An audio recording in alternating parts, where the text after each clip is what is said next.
India का mid cap category का number 1 fund माना जाता है मोतीलाल ओसवाल फंड। लेकिन पिछले 1 ईयर में देखेंगे तो भाई यहाँ पर 10% से ज़्यादा की गिरावट आपको देखने को मिल रही है। इसके पीछे के क्या क्या रीज़न रहे, लॉन्ग टर्म के लिए अगर आपने निवेश किया है तो क्या आपको लॉन्ग टर्म के लिए बने रहना चाहिए या नहीं रहना चाहिए, क्या आपको इस फंड को सेल कर देना चाहिए, क्या करना चाहिए, इन तमाम तर मुद्दों पर बात करेंगे। और मुझे लगता है कि इंडिया के अंदर बहुत सारे ऐसे निवेशक है जो लॉन्ग टर्म के लिए निवेश कर रहे हैं, उनकी पोर्टफोलियो में मिड कैप कैटेगरी का ये फंड ज़रूरी है। तो इसके ऊपर हम बात करेंगे। आपको पता होना चाहिए कि आखिर ऐसा चल क्या रहा है और क्यों इस तरह के सिचुएशन देखने को मिल रहे हैं, तो क्या क्या रीजन है, तमाम तर मुद्दों पर हम डिटेल्स में बात करेंगे। जितना डिटेल्स में होना चाहिए उतना डिटेल्स में बात करने की कोशिश करेंगे। तो वीडियो बहुत इंफॉर्मेटिव होगी। बस एक लाइक कर दीजिए, शेयर कर दीजिए। चैनल को अगर अभी तक आपने सब्सक्राइब नहीं किया है तो चैनल को भी जरूर सब्सक्राइब कर लीजिए, क्योंकि आपको पता है कि इस तरह की इंटरेस्टिंग कंटेंट मैं आपके लिए लेकर आता रहता हूं। देखिए, डायरेक्ट हम मुद्दे के ऊपर आते हैं, बात को घुमाते नहीं है। सबसे पहले आप जरा स्क्रीन के ऊपर चलिए, उसके बाद मैं दिखलाता हूं कि क्या क्या यहाँ पर किस तरह से गिरावट है कैटेगरी एवरेज के अंदर और इस फंड के अंदर। उसके बाद मैं आपको 3 ऐसे मेन कारण बताता हूं जिसकी वजह से इस फंड के अंदर पिछले 1 ईयर में 10% से ज्यादा की गिरावट शो कर रही है। चलिए चलते हैं स्क्रीन के ऊपर। देखिए, हम मेन स्क्रीन के ऊपर आ चुके हैं। सबसे पहले मोतीलाल ओसवाल मिड कैप देखेंगे यहाँ पर और डायरेक्टली जरा आप आएंगे इसके परफॉर्म के ऊपर, तो मैं आपको दिखलाता हूँ। देखिए, पिछले 1 ईयर में अगर आप देखोगे सर, तो यहाँ पर आपको देखने को मिल जाता है कि 10.08% की गिरावट यहाँ पर देखने को मिल चुकी है पिछले 1 ईयर के अंदर। जबकि अगर कैटेगरी एवरेज में देखें तो यहाँ पर 3% का रिटर्न्स भी देखने को मिला है। तो आखिर इसके पीछे का मेन रीजन क्या है, इसको अब हमें समझना है और बहुत ही अस्थिर से संजीदगी से आपको इसको समझना पड़ेगा। बहुत ज्यादा होपलेस होने की जरूरत नहीं है। चलिए, तो यहाँ पर आपने गिरावट को देख लिया। अब अगर हम रीजन की बात करें तो सबसे पहले stressed valuation and market correction, समझ रहे हैं ना। मिड कैप सेगमेंट की अगर मैं बात करूं तो 2023 और 24 के अंदर बहुत ही तेजी के साथ ऊपर गया हुआ था, समझ रहे हैं ना।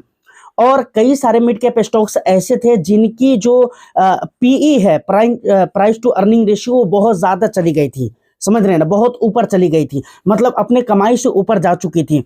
और इसीलिए ये सबसे बड़ा रीजन है जिसकी वजह से 2025 ने इसे करेक्ट किया है, यानी यहाँ पर करेक्शन आपको देखने को मिला है। क्योंकि कोई भी स्टॉक हो या फिर कोई सा भी स्कीम हो, जब वो जरूरत से ज्यादा महंगा हो जाता है, वहां पर वैल्यूएशन बहुत ज्यादा हो जाता है, तो पॉसिबिलिटी बहुत हद तक की इस बात की बनने लगती है कि भाई वहां पर गिरावटें हो सकती है और प्राइस के अंदर कुछ करेक्शन देखने को मिल सकता है। तो यहाँ पर ये एक बहुत बड़ा रीजन है कि भाई इसके प्राइस के अंदर आपको करेक्शन देखने को मिला है। इसीलिए एक बात आपको मैं बताता हूं कि इसके P, price to earning ratio देखेंगे इस फंड के, तो आपको 50 प्लस देखने को मिलेगा, 50 दशमलव कुछ देखने को मिलेगा। चलिए हम 50 ही मान लेते हैं, लेकिन इसके कंपेरिजन में अगर इसके कैटेगरी एवरेज के प्राइस टू अर्निंग रेशियो को देखने की कोशिश करेंगे तो वहां पर आपको 33-34 या 32-30-35 के बीच में आपको देखने को मिल जाएंगे। तो ये एक बहुत बड़ा रीजन है जिसकी वजह से यहाँ पर इस फंड के अंदर, इस स्कीम के अंदर इस हिसाब किताब की गिरावट आपको देखने को मिली है। एंड हम सेकेंड रीजन की बात करें तो यहाँ पर high conviction and concentrated portfolio, भाई साहब ये बहुत इंपॉर्टेंट चीज है इस फंड के लिए, इस स्कीम के लिए, समझ रहे हैं। जहां पर दूसरे फंड को अगर आप देखेंगे तो उसके स्टॉक्स होल्डिंग्स के अंदर आपको 50, 60, 70, 80 स्टॉक्स, यहां तक कि 100 या फिर 100 प्लस भी स्टॉक्स आपको देखने को मिल जाएंगे। लेकिन यहां पर इस फंड के स्टॉक्स होल्डिंग के अंदर आप देखेंगे तो 25, 30, 20 इस तरह के स्टॉक्स देखने को मिलते हैं। अच्छा, एक खास बात और भी आपको यहां पर देखने को मिलेगी कि किन स्टॉक्स के ऊपर फोकस करते हैं जो कि फोकस में रहते हैं, यानी फोकस इन्वेस्टिंग स्ट्रैटेजी को ये अपनाता है। ऐसे स्टॉक्स के ऊपर फोकस करता है जो मार्केट के अंदर फोकस में है, पिछले कुछ महीनों से, पिछले कुछ दिनों से फोकस में है, ये ऐसे स्टॉक्स के ऊपर फोकस करता है। क्योंकि यहाँ पर लॉजिक ये है कि भाई स्टॉक्स जब कम होंगे तो उसी के अंदर एक्सपोजर करना होगा, समझ रहे हैं ना, उसी के अंदर एक्सपोजर करना होगा। अब इसके चुने हुए कुछ स्टॉक्स अगर नहीं चलते हैं, जहां पर मान लीजिए कि ज्यादा एक्सपोजर तो ऐसे पहले से ही कम स्टॉक्स है तो ज्यादा एक्सपोजर देना ही पड़ेगा। अगर कुछ स्टॉक्स नहीं चले तो ओवरऑल पोर्टफोलियो के ऊपर उसका पूरा असर आपको देखने को मिल जाता है। जैसे यहाँ पर अगर मैं बात करूं तो IT हो गए, कंज्यूमर डिस्क्रिशनरी हो गए, ये कुछ ऐसे स्टॉक्स है अगर ये नहीं चलेंगे तो यहाँ पर पूरी तरह से पूरी पोर्टफोलियो के ऊपर, पूरे स्कीम के ऊपर यहाँ पर इसका असर आपको देखने को मिलेगा और इसकी NAV में बहुत तेजी के साथ गिरावट आपको देखने को मिलती है। जैसा कि आप पास्ट में देख सकते हैं, अभी हाल फिलहाल का ये डेटा जो कुछ भी मैं बता रहा हूँ ये हाल फिलहाल का ही बता रहा हूँ, इसे आप गौर कर सकते हैं इस फंड को एनालाइज करते समय।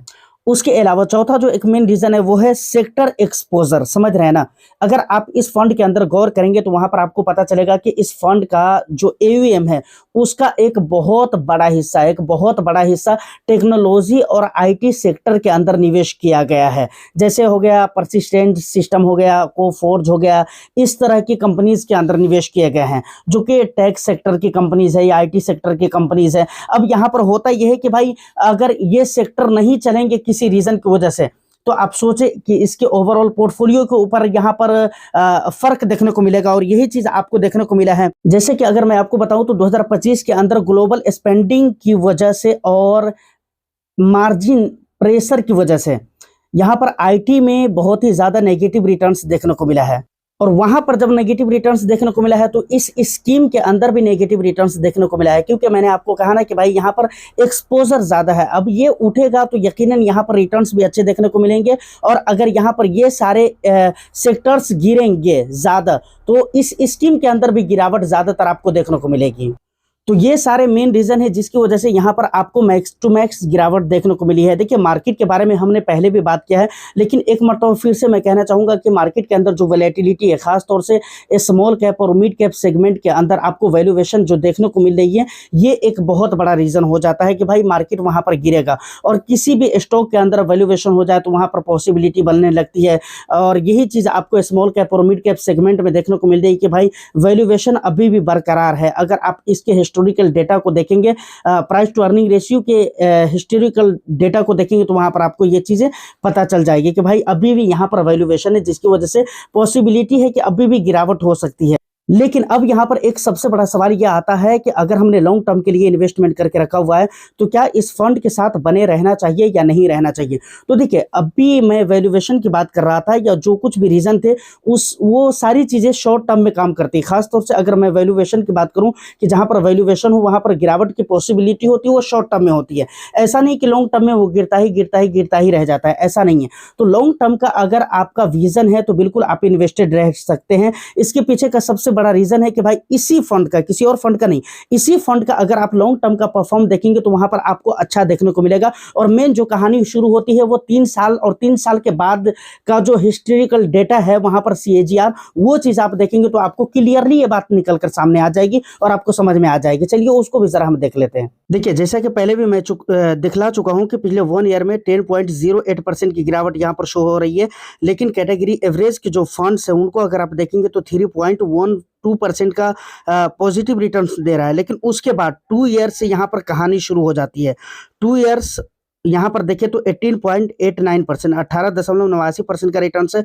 और कैटेगरी एवरेज का देखें तो 18.93%। और मेन जो कहानी यहाँ पर स्टार्ट होती है वो 3 ईयर्स के बाद से होती है। देखिए यहाँ पर 3 ईयर्स में देखेंगे तो इस फंड ने 27% का रिटर्न दिया है, जबकि कैटेगरी एवरेज ने सिर्फ 22% का रिटर्न दिया है। पिछले 5 ईयर्स में देखेंगे तो यहाँ पर 29% का, लगभग 29.5% का रिटर्न दिया है, और कैटेगरी एवरेज ने 22%, 22.25% का रिटर्न दिया है। उसके बाद 7 ईयर्स का अगर रिकॉर्ड देखेंगे तो 24% का रिटर्न्स है इस फंड का, जबकि कैटेगरी एवरेज का देखेंगे तो सिर्फ 19% का रिटर्न्स आपको देखने को मिल जाता है। पिछले 10 ईयर्स में देखोगे सर तो यहाँ पर 18% का रिटर्न्स और उससे ज़्यादा का रिटर्न्स आप मान सकते हो, मतलब 19% का रिटर्न्स लगभग आप मान सकते हो इसे, ठीक है। और यहाँ पर कैटेगरी एवरेज के रिटर्न्स देखेंगे तो यहाँ पर सिर्फ और सिर्फ 16.5% का रिटर्न्स आपको देखने को मिल रहा है। तो मेन जो कहानी है यहाँ पर वो लॉन्ग टर्म में, समझ रहे हैं।